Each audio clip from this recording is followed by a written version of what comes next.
মাজা যতই করো আসলে তুমি কাইল্লা কেডা কাইল্লা তুই কাইল্লা তোর মা কাইল্লা তোর বাহে কাইল্লা তোর নানা কাইল্লা তোর নানি কাইল্লা ও হতিন তো সৈদ্য গোষ্ঠী কাইল্লা আই কাইল্লা না আই শ্যামলা।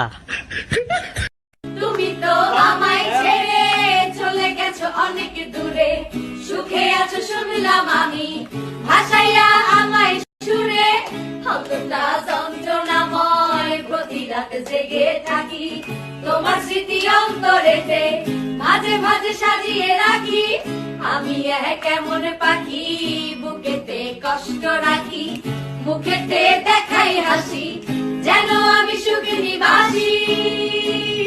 বন্ধু তোর একটা কথা জিগাই, রাগ করিস না। আর রাগ করার কি আছে, কি জিগে বিজিগা। তোর যদি কেউ জিগায় তোর মা আর বউর মধ্যে যে কোনো একজন বাচ্চা নিতেইব, তো তুই কারে বাচ্চা নিবি? মাইরে মাইরে অবশ্যই আমি মারে বেচে নিব, যেহেতু মা আমার জন্ম দিছে। তা বন্ধু তোর বউটা আমার দেলা। হ্যালো আমার জীবনের সাথে খেলিস না, আমার এইটুকু মন যদি ভেঙে যায় তাহলে কে দায় দেবে? তোর বাবা। মাজা যতই করো আসলে তুমি কাইল্লা কেডা কাইল্লা তুই কাইল্লা তোর মা কাইল্লা তোর বাহে কাইল্লা তোর নানা কাইল্লা তোর নানি কাইল্লা ও হতিন তো সৈদ্য গোষ্ঠী কাইল্লা আই কাইল্লা না আই শ্যামলা। মেয়ে হয়ে ভাবছ ছেলেরা কত স্বাধীন, ছেলে হলে বুঝতা শুক্রবারে জিলাপি নেওয়া কত কঠিন।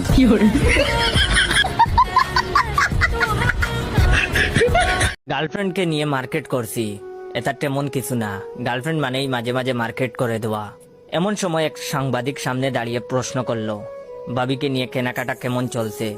আমি তখন রেগে গিয়ে সাংবাদিককে বললাম, বাবি হইলে কবেই না তালাক দিতাম।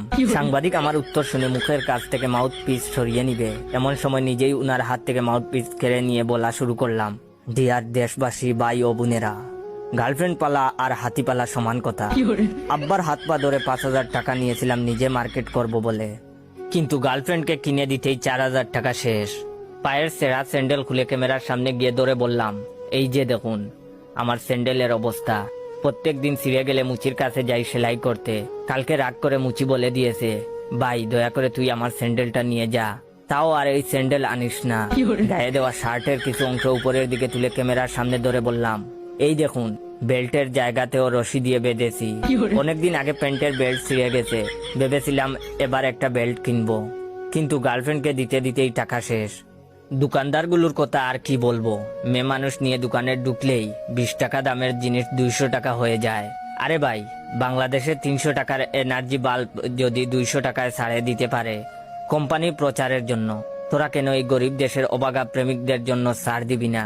এই দেশে কি বিচার নাই? আপনারা ভাবছেন আমার গার্লফ্রেন্ড আমাকে কিছু দেয়নি?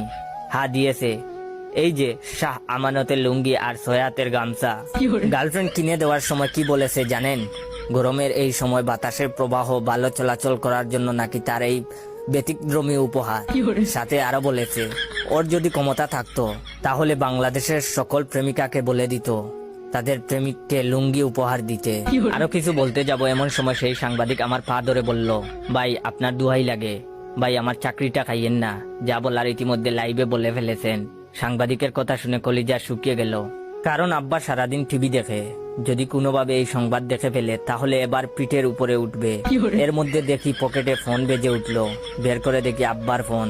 বয়ে শরীর কাঁপতে লাগলো। পাশে তাকিয়ে দেখি গার্লফ্রেন্ড ও দৌড় দিছে। ফোন রিসিভ না করে রেখে দিলাম।